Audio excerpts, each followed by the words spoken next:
Party has launched the campaign to try and counter the extremists. Now speaking out to denounce terror and extremism. 30,000 people formed a human chain in the south this afternoon in the name of peace. We're asking if religious intolerance is on the rise. We believe that religious freedom is a fundamental human right. Giving a message that Islam is a religion of peace. We must all endeavor to spread love and a sense of community.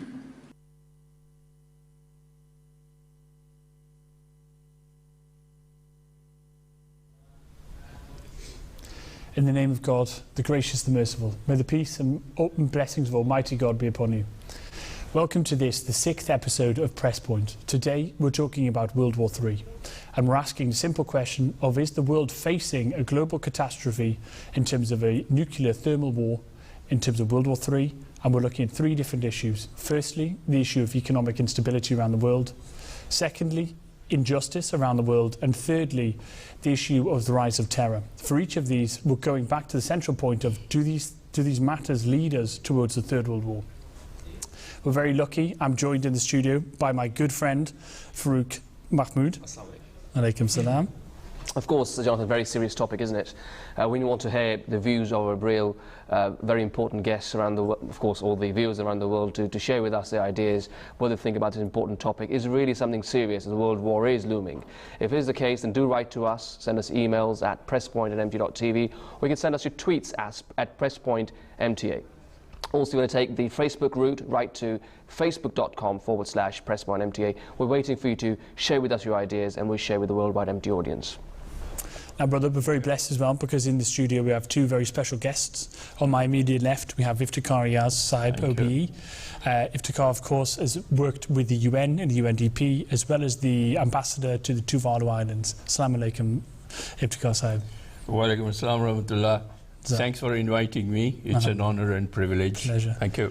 Qudus Malik Saib is also with us in the studio. He is a US human rights lawyer. He's come all the way from the US, and we're very grateful. Assalamu alaikum. Wa alaikum assalam. Thanks for having me. Jazakallah. Now, Farouk, we know that the head of the Ahmadiyya Muslim community has recently talked on this issue of World War III. So that's what we're going to start off with. We're going to take a look at a video of the Caliph of Islam giving the guidance to the world in relation to the threat of World War III. Let's go to the video now. If we look at Europe's own financial crisis and its long-term effects, we see that it is causing restlessness to spread within Europe's population, and this anxiety is increasing at great speed. If not handled properly, the results of such frustrations and desperation will prove to be catastrophic. The America-Japan alliance is such that if a war between China and Japan were to take place, the United States would actively side with Japan. Today, a major tactic used to try and harm enemy nations is to target their trade and business interests. The world today is not the same world it was 50 or 60 years ago. Even back then, the acts of one nation affected others. However, today it is at a completely different level. As the world has become extremely closely knit and interdependent, China is emerging as an ever-growing progressive economic might and is expected to become the largest in the coming years. Its economic might is so strong that commentators have said that its power is causing great concern to the United States. Indeed, it is being rightly said that the United States will seek to halt China's economic progress and will leave no stone unturned in this effort.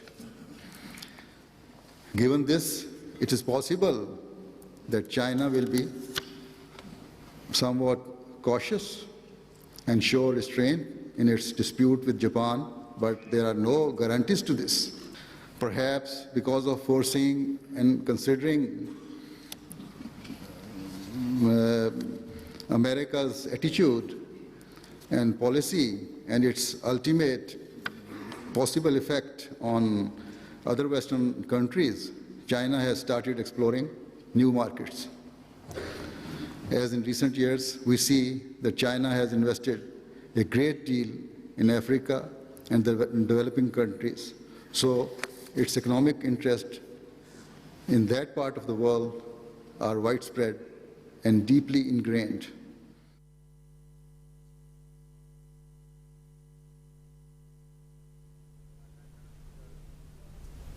So, Farouk, I believe you've been taking a look online to give us some online information, some research about the economic crisis. What have you got?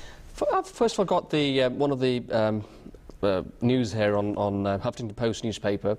It talks about Jean-Claude Juncker, the Luxembourg Prime Minister, warns European war demons may return.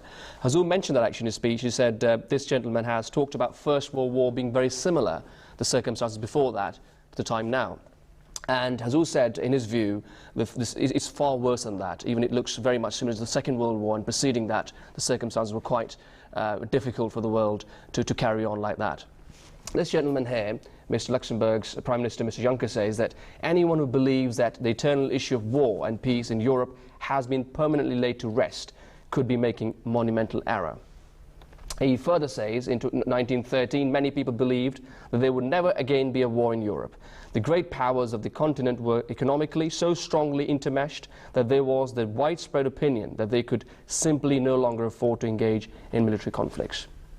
And then, the Press TV has given an interview of Paolo Raffoni, who is in fact the Secretary General of CIPA Foundation.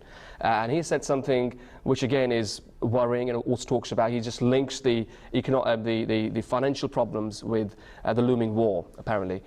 What he's saying is this, that the continuation of austerity measures which are being implemented, apparently, at least in Europe, will not change much during 2013, will create more strain at social level, pushing people in the street. And people are disoriented. They do not understand the hurricanes of the financial system. They just know they want to have a normal life, normal services, once they have paid taxes. Of course, further down he paints much gloomier picture, which we can discuss later on. So very, very serious situation, I think. So building on this, Qudus, Mr. Malik, how serious is the crisis now? What's the current state of the crisis across the world here in April 2013? I think that a lot of people are saying that we are, Europe, for instance, is going back into a recession. The US has tried, and it seems like all these countries have tried various methods to try and get out of this slump, and unfortunately it hasn't been working the way they had hoped. So I know in the US there was a huge infusion of money, and the idea was to kickstart the economy by having this this quantitative easement, and but the growth as a result of it has not been what was expected. Europe is similar. Cyprus we all saw, you know, and Farouk Saab mentioned unrest, and I think that a lot of people all over Europe are talking about the real possibility of this financial crisis not being short-term and leading to bigger and graver concerns. And I mean, we know unemployment has risen hugely. So coming to yourself, Mr. Yaz, how does this crisis, economic crisis, relate to war? And just how seriously does it take us towards another potential world war? I think the worst crisis that can be a threat to war is the economic imbalance and disparities. And we see throughout the history of the world that economic disparities have always affected peace and harmony in the societies and nations. We find that the main cause of the First World War was the emergence of Germany as a superpower in Europe, and the intentions of Germany to take over the rest of Europe and the world. And the same thing happened during the Second World War as well. It's not only political expansionism and imperialism, it is also economic expansionism and imperialism. And that is what you find in the world of today, that the greatest rivalry between the big powers is the economic rivalry. As Hazur mentioned in his address as well, the China's passion for economic expansionism. They're reaching out into the corners of Africa and elsewhere. I mean, they have even penetrated their economic interests into America and the whole of Western Europe, and you can't think of a country where China's trade and commerce is not affecting their own economy.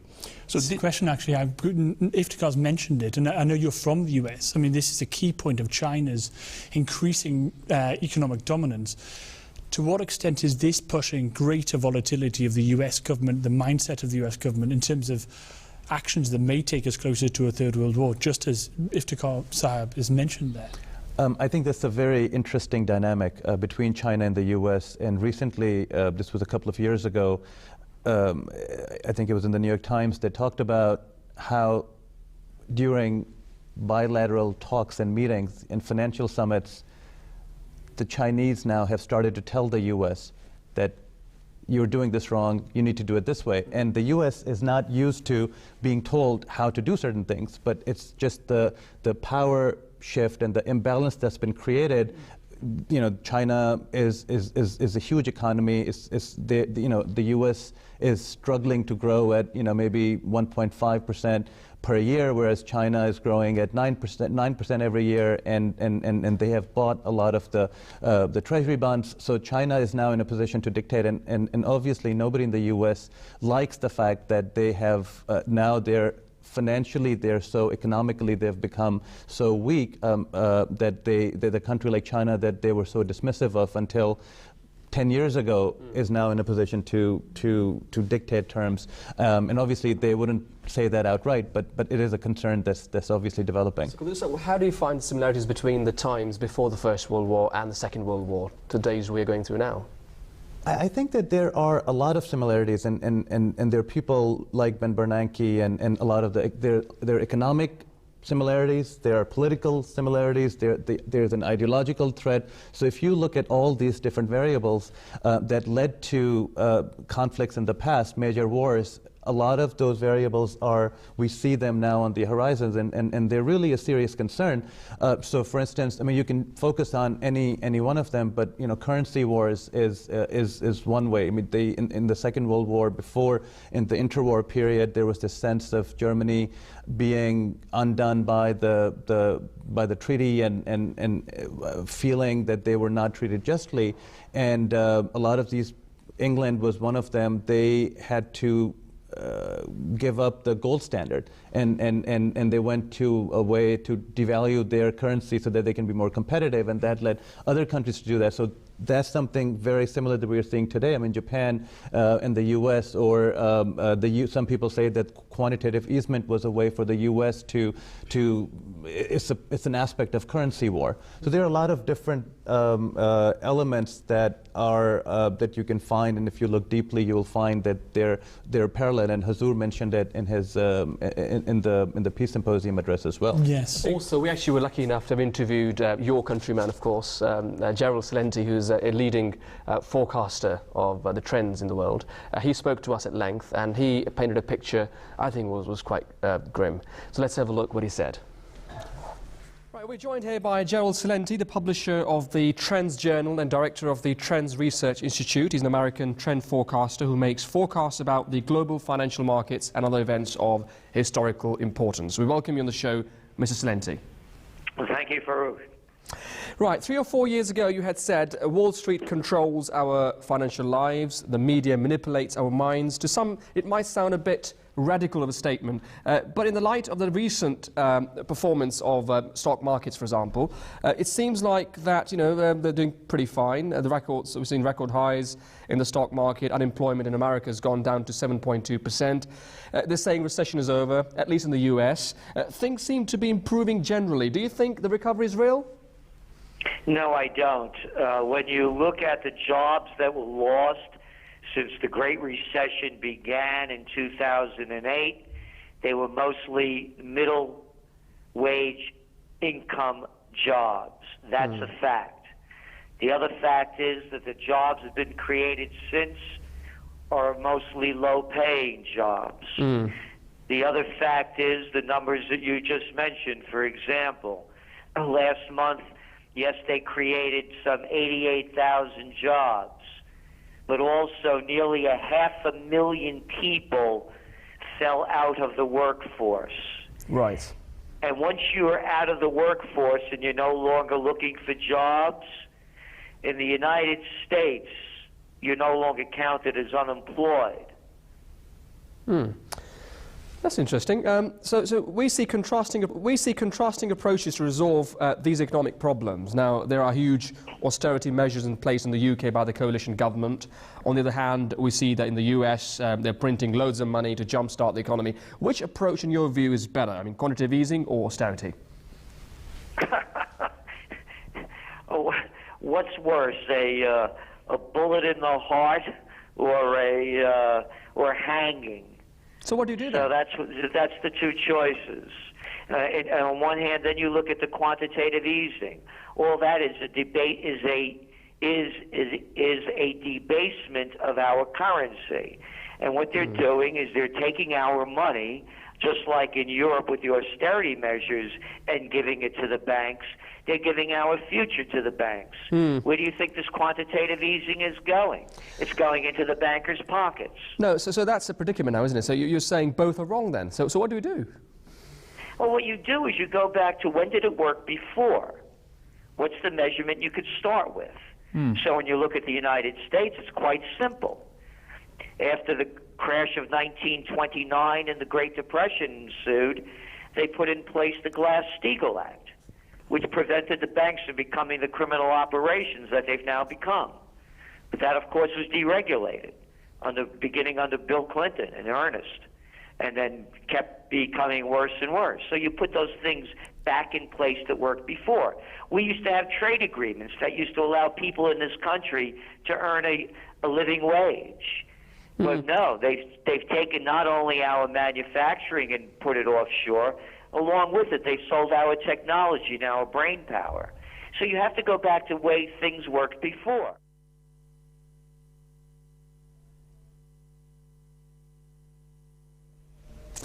So quite clearly, this is not just the Ahmadiyya Muslim community, but this is leading experts really seriously fearing a third world war as a result of the economic crisis.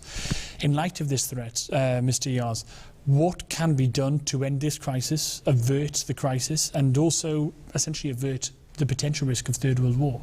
Well, the fact is, and all these big powers are admitting now that they are in recession, and Britain is fearing the third dip in recession, and the situation with America is not worst. But what aggravates this situation are the national ambitions. America does not want to budge from the position that it is the master of the world and the supreme power in the world. Instead of understanding the tactics of economy and learning from China, which is now the best economy in the world at the moment, they are going on a path of confrontation and rivalry. But Islam, as Hazrat Amirul Mumineen, the head of the Ahmadiyya Muslim community, very, very clearly mentioned in his address on the 23rd of March, that if they really want to get out of this, they have to appreciate that there are 4 pillars on which harmony and coordination and consultation and cooperation can be based. And he said that according to Islam, those 4 pillars are peace, tolerance, justice, and compassion. He said if these big powers will have those 4 basic values, then they will be able to get onto the path of real justice and integrity, and also be faithful to the truth. That is, not try to hide the truth because of protecting their nationalism and because of protecting their national ambitions. So I think the Khalifa of the Ahmadiyya Muslim community, the head of the Ahmadiyya Muslim community, was very, very clear in showing the world the path forward in order to get out of this crisis and get onto the path of real peace and prosperity. So I guess this is the central path that we know, 4 central principles given to us by the head of the Ahmadiyya Muslim community. to what extent is the world actually managing to fulfil this? International governance, as well as financial institutions, how well are they actually managing to implement this guidance? It seems like they're not managing it well at all. If you just look at the financial crisis, I mean, the governor of the Bank of England, and this is just one example of many, he has repeatedly said that there are some serious systemic flaws that we have not even begun to address. And this crisis started in 2008. So this is 5 years later, and somebody with the prestige and with somebody who's the leading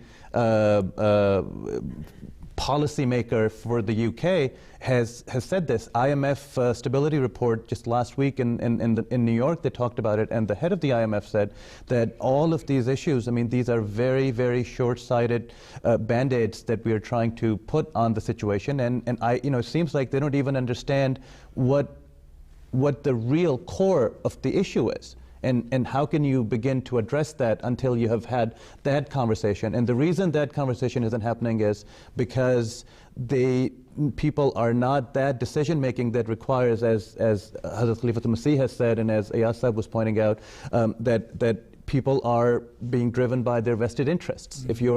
If you're the head of a large financial institution, you may not necessarily be concerned about what happens to the masses or what happens to the economy as long as you are getting your bonuses. And that's the one thing that we all can tell, that the bonuses have not gone down on Wall Street or in the UK. Everything else has. I think if I understand the point correctly, for example, it's essentially a choice of confrontation or cooperation. What have we been getting online from our tweets? Views are very interesting topic, and they've been sending in all these emails and tweets quite regularly. Every other second is email or tweet coming through. Let me just read two of them. Tahmina R says, the main factors disrupting peace are greed of wealth and power, intolerance, and the growing lack of spirituality, she says. And also we've got Afzi, who says, restlessness, grudge, money, intolerance, negligence to God's existence are a fraction of factors disrupting world peace today. And also looking at some top economists of the world who have actually given some advice regarding the forecast of war linked with the global unrest in the economic situation. Let me just read a few of those by Kyle Bass, which is mentioned on Washington blog.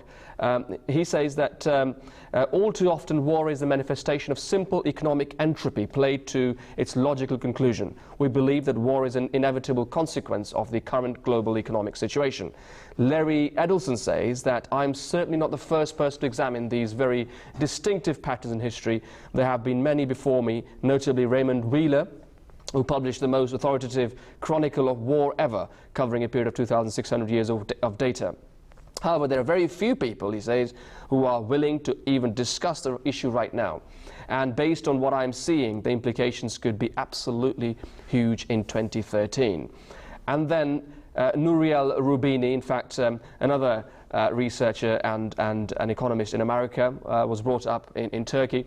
And he says that in the 1930s, because we made a major policy mistake, we went through financial instability, defaults, currency devaluations, printing money, capital controls, trade wars, populism, a bunch of radical, he says, populist, aggressive regimes coming to power from Germany to Italy to Spain to Japan, and then we ended up with World War II. Now, I'm not predicting, he says, World War III, but seriously, if there was a global financial crisis after the first one, then we go into depression. The political and social instability in Europe and other advanced economies is going to become extremely severe. And lastly, for the time being, billionaire investor Jim Rogers says, a continuation of bailouts in Europe could ultimately spark another world war. He further says, add debt, the situation gets worse, and eventually it just collapses. Then everybody is looking for scapegoats, politicians blame foreigners, and we are in the World War II or World War whatever, he says. So I think it's very interesting that our online tweets, our international economic experts, as well as that of the Ahmadiyya Muslim community, are almost in consensus that if we continue on this path, there is really only one logical conclusion, which is a reproduction of world war, which is a truly terrifying prospect, I think. You find that, after the political ambitions to prove to the world that a certain country is the best and the most powerful, now the tendency has been during the last decade to to be recognized as a supreme power through economic advancement and all that. And you find that this is what has been happening in Europe as well. Germany has been trying to show itself as the supreme economic power in the European Union zone. And therefore, the smaller countries, like Greece, Italy, Spain, Portugal, etc., they have been really squeezed because they have been actually supporting the economies, the big economies, at the cost of losing their own economic base. And this was the situation even before the Second World War, when Hitler invaded Russia. And what did he go there for? Plundering their oil fields and their other economic assets. And this is what you find, the track record of the recent wars in the Gulf and elsewhere as well. The main factor, the main motive in those wars was the economic gains. And if this trend does not stop right now, then obviously the path which the world is following is the path of the Third World War and destruction. Well, this is exactly where we want to take it on our second section, which is that of injustice, because I think, in fact, just as Mr. Yaz is saying, it's not just a monetary issue, but it's value-based. It's about the principles which you are willing to practice or unwilling to practice. Yes. And so the head of the Ahmadiyya Muslim community talked about this issue as well at the recent Peace Symposium, from the 2013 Peace Symposium, and he really emphasised this issue of justice and injustice spreading across the world. Let's take a look at that now. Another major cause of division is internal power struggles within countries. And then, in many nations, the rights due to members of the public are being unjustly usurped. Another factor is that some parties seek to demonstrate their power and might by treating others extremely cruelly. Further, a root cause of division is a lack of justice in the world. This is leading directly to a complete lack of mutual confidence and trust. Another cause of unrest is the fact that people or governments look at the wealth and resources of others with a sense of envy and greed. In fact, they do not limit themselves to the envious glances, but actually seek to seize what is not rightfully theirs. As I said, there's a long list of reasons why the world is being consumed by hatred and disorder, and I have only mentioned a few.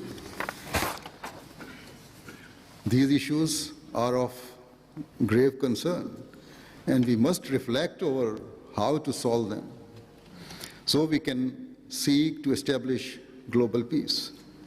Just a few months after last year's Peace Symposium, I traveled to the United States and was invited to address members of Congress at Capitol Hill. Apart from the politicians, a number of important think tanks and academics were also in attendance. In my address to them, I said that as the world's biggest superpower, the United States had to consider its responsibilities to the wider world. I said that if they fail to fulfill their obligations, and if they fail to observe the proper standards of justice, then they would lead the world towards a terrifying destruction. I said that the coming generations would lay the blame at the feet of us, and in particular, the major powers of this time. Our children or grandchildren would not forgive us because they would know that we could have prevented the harrowing legacy that we left behind for them. Amongst all of this, there is only one hope, and one guarantee of peace, and that is for justice to prevail in the same spirit that the Holy Prophet ﷺ has taught, that you prefer for others what you prefer for yourself. If such justice can develop where each country and each great power prefer for others what it prefers for itself, then we can still find peace.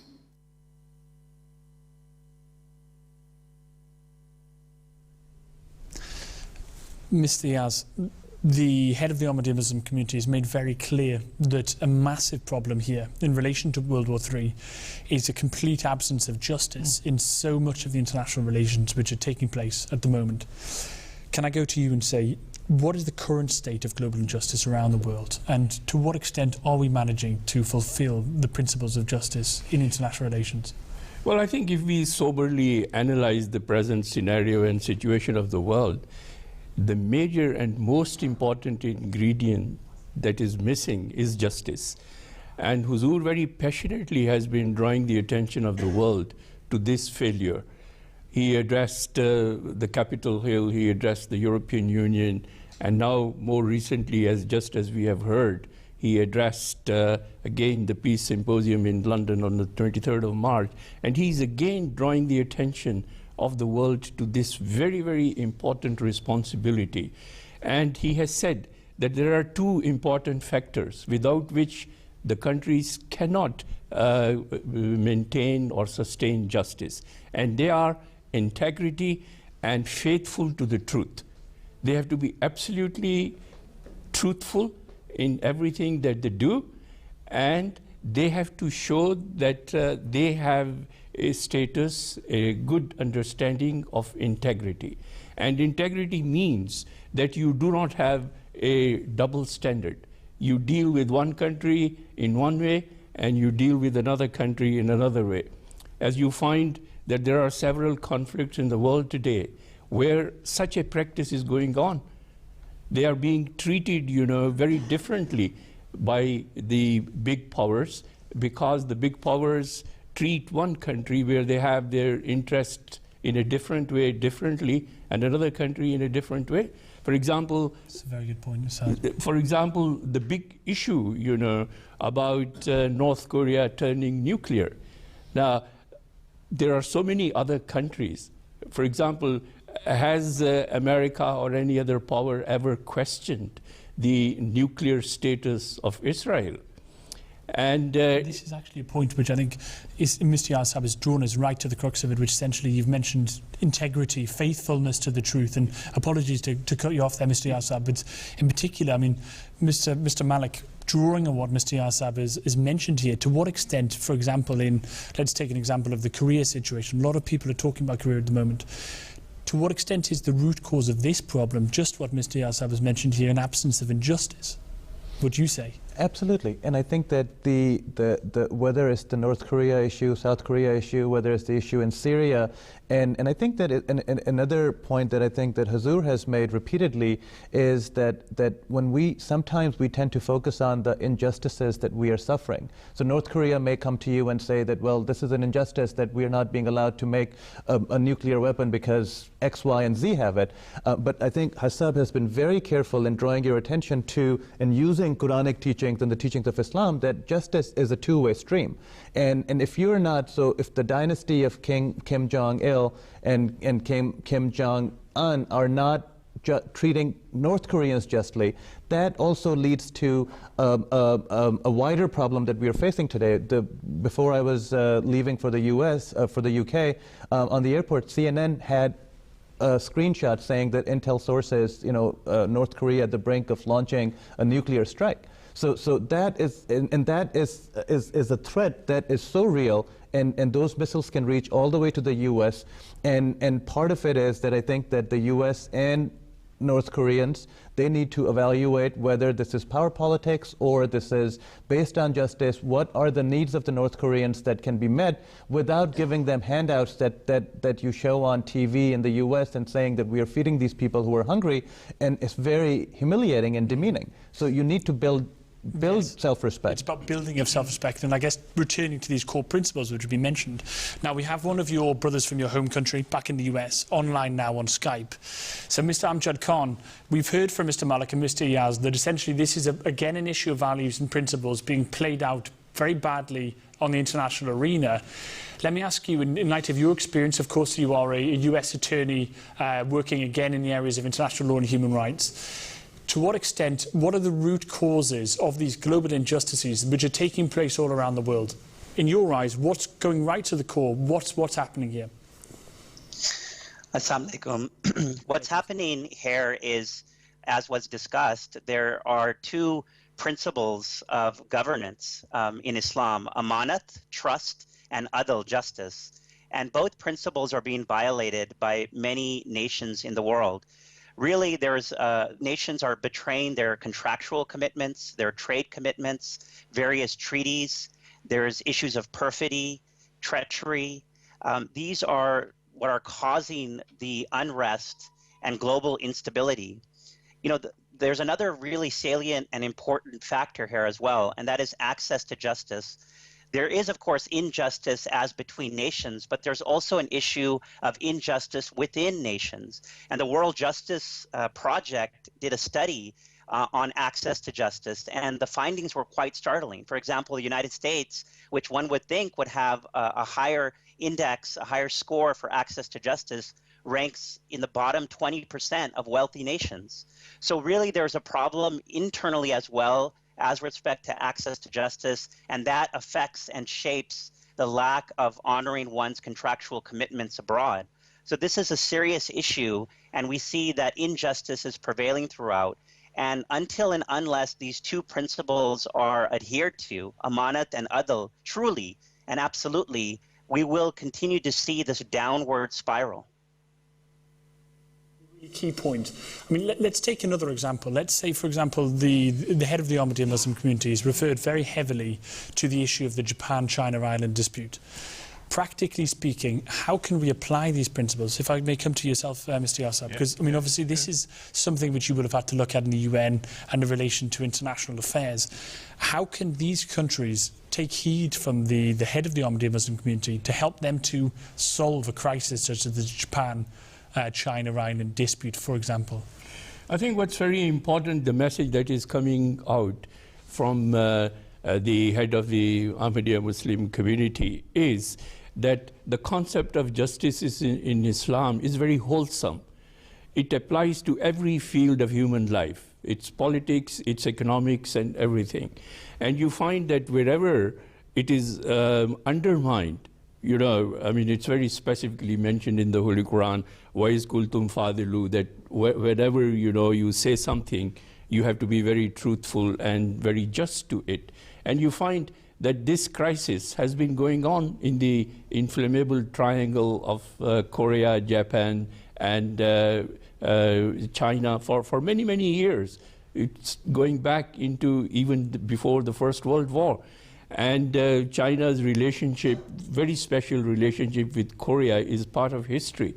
And these recent issues, you know, which have created a conflicting situation between Japan and China related to a couple of islands, which actually were owned by China in the past, you know, and because of the geographical changes on account of the wars in the peninsula, they were taken over by Japan.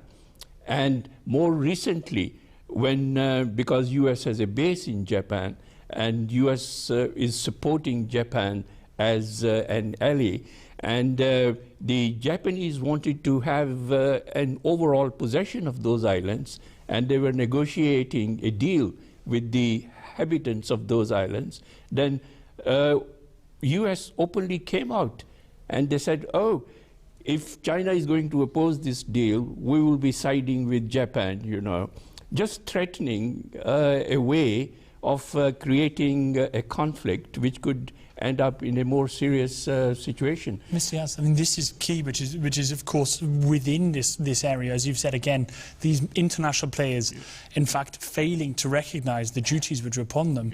Building on what Mr. Yaz has said, Mr. Malik, to what extent would, for example, a situation like this, what are the real risks of World War III spiralling from these apparently minor situations, but potentially acting as a spark for a wider conflict? I think each one of these situations can be explosive. And I think if you look at the history of war, it's very, very hard to pin down. I mean, hindsight, they say, is 20/20. But when you're going through it, if you look at the New York Times or the London Times from the day that the Second World War broke out, nobody said that, oh, Second World War has broken out. Or, when the American Civil War in in 1860. So a lot of this is that these issues are there, and they're used by countries to settle their scores, and as we discussed earlier, the whole economic dimension to this is playing a role. I mean, China and Japan, is Japan threatened by China's rise? Is it really about this island, or is it about the underlying relationship of and the control or the sphere of influence that Japan wants to maintain? So it's very, I think that right now, and I think Hazur has mentioned a lot of these flashpoints in his peace symposium address. I think Hassab mentioned the North Korea-South Korea conflict, and I thought it was amazing that a week after Hazur's speech, CNN was running headlines that they're getting ready for a nuclear strike. This time the intel maybe not so accurate, but the next time it could be, and those conflicts are real. This issue is another issue. Syria, I think a lot of people have been discussing Syria, and there's a lot of worry that because of the geopolitical situation that Syria is in, and the relationship with Israel, and internally what's going on, Russia supporting it. Some people think that Syria is the last country where Russia still has influence in the Middle East, and that's why that domino effect that we saw starting from Tunisia all the way through Libya hasn't happened in Syria. Right. So does Syria then have the potential to act as a proxy war, and then it sparks a greater conflict involving the U.S. and Russia? I think from what's been said here, to yourself, Mr. Yaz, what can the world take from this particular speech of the head of the Ahmadiyya Muslim community? I mean, I know that, having talked with you about this previously, that in fact it is rich in terms of its guidance. It's almost like a universal manifesto, I think you described it as. How should the world be looking towards this guidance? Actually, one point which Malik Saab just made is very important, that world wars start from a speck of a spark. The First World War started with a very minor incident. It was Gavrilo, a Serbian, who shot the heir of the Austro-Hungarian regime, Ferdinand. And that provoked the First World War, just this one small incident. And therefore, Huzur has been guiding that you have to be very meticulous in whatever you do. And the way to be meticulous is to follow the path of justice. If they will not follow the path of justice, they can never be able to justify their obligations to humanity and to the world and to peace. So therefore, the message of the head of the Ahmadiyya Muslim community coming out to the world is in a way very serious, that if they will not change their ways and they will continue to be conscious of their ambitions and the competitions and the rivalries, then the path they are treading on is really a great threat and risk to the future. At this point has been very clearly mentioned earlier on in the history of Ahmadiyyat by the Promised Messiah himself, who warned that there will be a Third World War. And he did mention that. And if there will be opportunity, I will read out the Promised Messiah's extract later on. But this is a very, very important monument, a light for the world to notice, and to follow the guidance that is provided by the head of the Ahmadiyya Muslim community in his various addresses, particularly the last one on the 23rd of March. That's a very key point. I think just we're short on time, so what we might need to do is bring this back in the third section. But before we do, Farouk, I know you've been taking a lot of tweets on this issue, which have really been building on what our esteemed guests have been telling us here. Of course, we talk about justice in particular.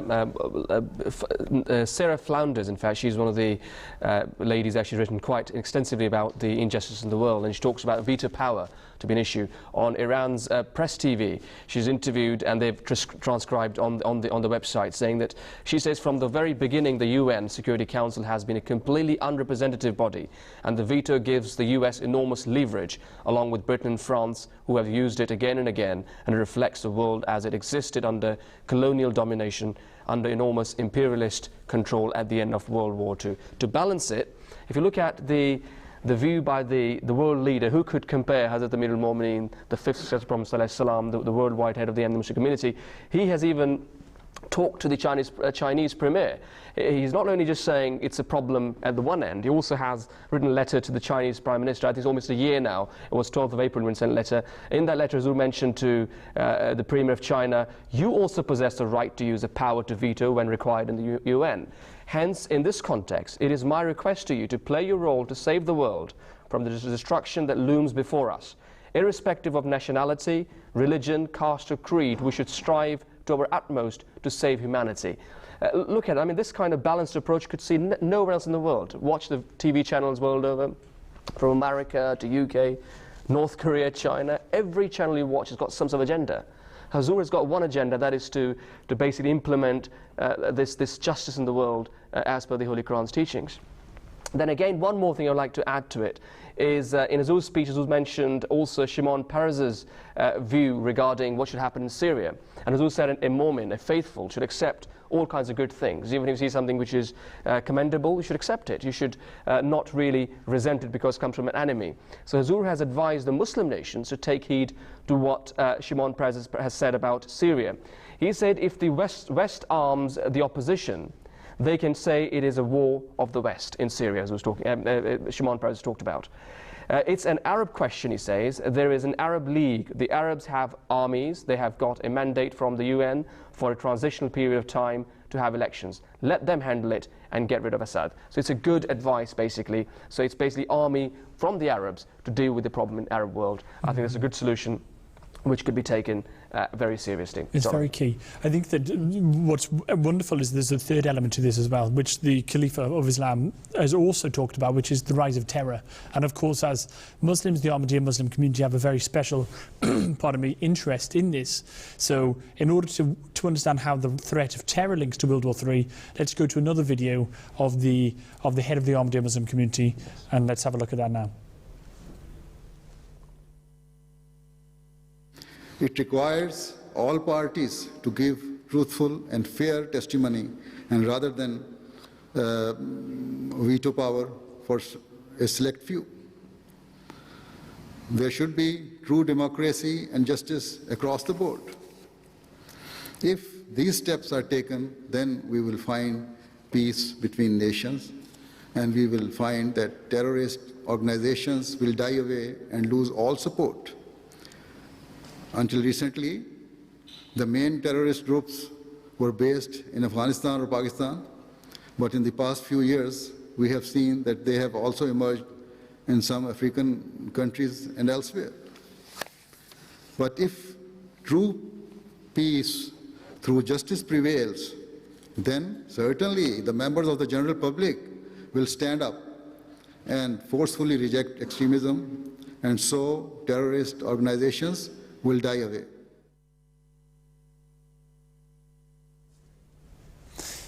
So let's go over to our US correspondent, to Amjad Khan, and ask what is the international overview of the rise of terror around the world.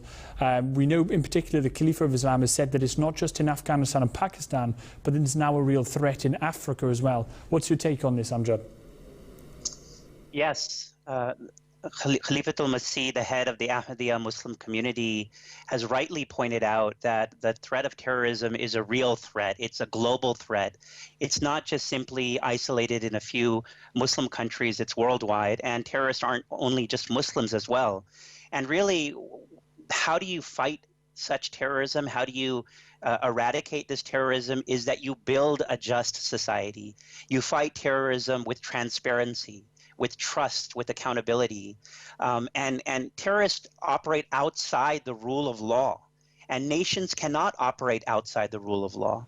So as they apprehend and arrest terrorists, they must also try them and show to the world and to the terrorists who act with impunity that the rule of law is sacrosanct. And all nations must abide by that. And significantly, testimony must be truthful. That testimony, even against your own loved ones, even your close friends, is important.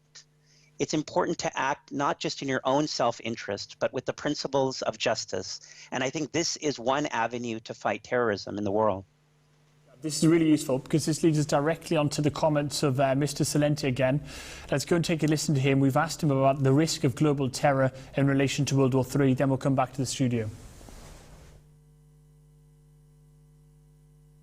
Right, I think, let me ask you a question. There are reports that Al-Qaeda is gaining momentum outside Pakistan and Afghanistan. Mali now seems to be the primary hotspot these days, as you mentioned already. What do you think are the reasons of ever so increasing circle of influence of these terrorist activities? I wrote about this in 1996 in my book, Trends 2000, where I wrote that you're waking up in the new millennium and, quote, Crusades 2000 is raging. And the reason I said for it happening was basically what we call Western imperialism. And it's forcing people into, here, I said the seeds of the new Crusades was sown in areas of Africa, the Middle East, Eastern Europe, and Asia. Throughout the Muslim world, devout masses, politically repressed and impoverished, were rising up against their endemically corrupt and inefficient secular governments with their pro-Western alliances. Imperialism, directly or indirectly, took the blame for the poverty, the lack of opportunity, and the social and moral decay. So you're saying that the developed nations are responsible for this world in spread of this terrorism? Like I said, disenfranchised, desperate, politically powerless Muslims in many countries look toward charismatic clerics to change their destiny. I wrote about it long before it happened. Oh, I see your point, but I think I'm also sort of concerned that, in a way, we're saying terrorists are not responsible, it's only the Western nations. Isn't that sort of not very balanced sort of idea? Well, no, I disagree totally, because if you look at the foundation of the United States and you read the words of our founding fathers, such as Madison and others, they've made it very explicit, and Jefferson, the whole crew of them, to stay out of foreign entanglements. We have no business being anywhere. No country has any business being anywhere but within their country. So it's kind of like, the old story, a policeman someone seeing a fight going on between a man and a woman and jumping in between them, and the man and the woman beat up the guy who jumped in between them. Well, the United States has no business. Now, of course, we've looked at the scenario and the situation and the problems and the risks being created on a daily basis. How can we stop this world from going into what appears to be now an inevitable disaster? I think that the people have to speak up and take a stand and say no more to war, and that we have our own problems to consider and no one else's, and that unless we really have a threat of being attacked, we have no business fighting anyone else. Brilliant. Mr. Salenti, thank you very much for joining us. All the best with your future trend forecasting. Thank you very much. Mr. Malik, I mean, we've heard there that Mr. Salenti has talked very strongly of Western imperialism. What's your take on this? What are the root causes of terrorism? And in I relation think to that I World would War III, of actually, course. I mean, I'm not sure if I fully disagree with Mr. Salenti, where he lays the blame for this entirely at the feet of the Western countries. I think that there has to be some introspection. We have to look within ourselves and see. I mean, if in a country like Saudi Arabia, where there's where you can be thrown into prison for years and years and years, and you're a citizen of Saudi, just because you maybe have disagreed with the whatever the interpretation of the Wahhabi clergy is, we believe that that's fundamentally against the principles of Islam, and as well as a leading cause or a huge cause of why terrorism. Why is it that imperialism is also in Africa? But why is it a coincidence that the extremism and terrorism that we see is mostly coming from Muslim extremists? And I'm a Muslim and I'm proud to be a Muslim, but at the same time I think we would be wrong if we don't look inwards and see what's wrong with us. And that's where the voice of Hazrat Amir al-Mu'mineen comes in, and he has been guiding, and his message is so beautiful, his understanding of Islam, and which is we get our understanding of Islam through him, that it resonates with people at the highest levels of government, whether it's the European Parliament, whether it's the US Congress. When after Hazur has visited these places, we get feedback from these leaders and say that this is the kind of Islam that we haven't seen before. So I think that what Mr. Salenti is saying, I think that he also needs to be more balanced in his approach. And if there is an extremist in Pakistan who has been raised to believe that he will go to heaven if he kills an infidel or a Jew or a Christian, that is something that cannot be blamed on the West. That has to be blamed on their flawed understanding of Islam. Okay, so I want to wrap up in the studio, but before we do, let's just go to Amjad Khan and just ask, to what extent is this threat of terror taking us closer to World War III? It's a real threat. It's taking us closer to World War III. And as Khalifatul Masih, the head of the Ahmadiyya Muslim community, has stressed, these are real concerns. There are real obligations that flow for both ways. Stronger and weaker nations have commensurate responsibilities. No nation is above the rule of law. And so we must understand and stress that global justice, the rule of law, trust, these are principles that must guide all the relations between nations, not just Western nations, not just Eastern nations. Everyone has roles and responsibilities that they must adhere to. Thank you very much, Amjad. Now, we're coming back into the studio. Iftikhar, Mr. Yasab, to what extent, we've heard the Caliph of Islam giving us some very, very clear guidance in terms of truth and democracy. We only have about a minute left on the show, but in terms of moving forwards, how can we combat terror through these principles before moving to Mr. Malik, sir?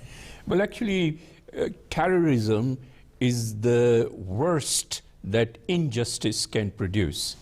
And basically, the answer to getting rid of terrorism is to getting on the path of justice. And I would say to the world that the address of His Holiness, the head of the Ahmadiyya Muslim community on the 23rd of March, was a universal manifesto for the world to follow in order to achieve real justice and real peace and prosperity and harmony for mankind. This is very, very powerful. Mr. Malik, for yourself, how can we move forward in order to, in fact, pull ourselves back from World War III? What would your message be? I think that I would agree with what Ayasab has said. I think that we Muslims, non-Muslims, whatever your religion is, whatever your nationality is, whatever your ethnicity is, Islam lays down these fundamental principles that His Holiness has been expounding, and once we follow the principles of justice, once we follow we would bear testimony against ourselves. That's something that Hazur said in his last address. I think that then we can be sure that we are willing to be introspective and make the right decisions and not just be swayed by interest groups or to the desire to get elected. I think that a lot of these things we have to, especially what we are faced with right now, I think we need to come together. Head on. Okay, this is perfect. Now, Farouk, that brings us to the end of the show. I think all we can do is thank our guests so very much. Time flies by, doesn't it? It does, it does. And there's so much we could talk about. We could apply this to every one of the global problems, God willing. Also, thanks to Amjad for joining us again. And just also thanks to our viewers. Thank you very much for joining us. Join us next time for episode 7. I think the key message which we might be able to take away from this, I would say, Farouk, is that there are certain fundamental principles, justice, truth, honesty, kindness, compassion, which without these economic systems, international systems simply crumble. And it is those things which we must turn to. If I may add one other thing as well, which I think is important for our Saudi viewers, with Mr. Malik, we should also emphasise that we also respect and we think that with these principles there can be great movements forwards, and the reform movements in Saudi Arabia are to be respected. Islamic principles. Yes, so it's not to say Saudi as a whole is getting it wrong. So we're in this together, I guess, is the key point. 37-minute long speech of Azuz, that's all, 37 minutes of a speech. To watch has the got everything speech. in that. That's all we can recommend. Thank you very much. May the peace and blessings of Almighty God be upon you. Thank you. Please join us next time on episode 7. Assalamu alaikum. Unity has launched the campaign to try and counter the extremists. Now speaking out to denounce terror and extremism. 30,000 people formed a human chain in the south this afternoon in the name of peace. We're asking if religious intolerance is on the rise. We believe that religious freedom is a fundamental human right. Giving a message that Islam is a religion of peace. We must all endeavor to spread love and a sense of community.